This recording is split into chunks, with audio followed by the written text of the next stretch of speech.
Hi guys, welcome back to Love Enthroned. So the last time I posted on Love Enthroned, I was talking about how to love as a parent from the book of Hosea, and I said I was going to do it like a series, right?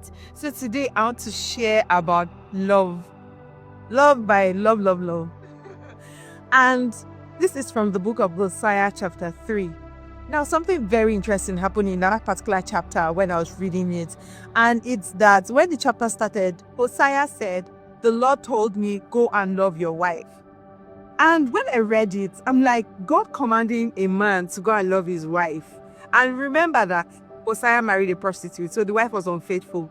And so the thoughts that came to my mind when I read it is, okay, well, if God told him to love his wife, God must have given him, the grace or the backing to love the wife. And immediately the Holy Spirit countered me and said, no, that God is not some Cupid that, we shoot arrow and all of a sudden he was like, oh, I love my wife, and he goes to love her. No, that's not how it happened.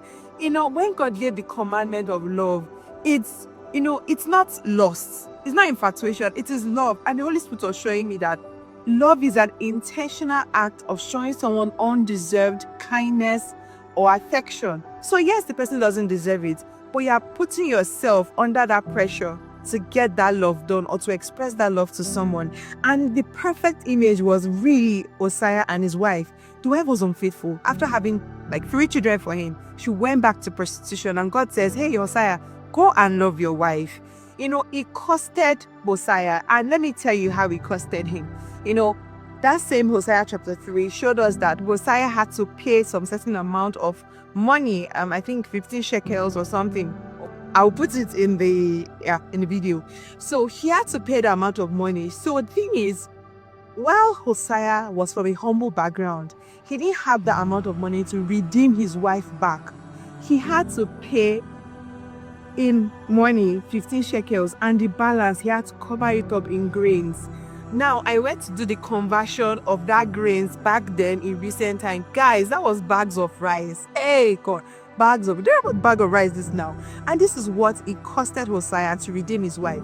Now, let's just think about it. He was from a humble background, and back then, people who didn't have enough money, what were they doing to survive? Sometimes they had to go to the farm to glean from, farms where people had harvested and left back. So you can imagine for someone to glean bags of grain and then to pack those bags of grain to redeem an unfaithful wife.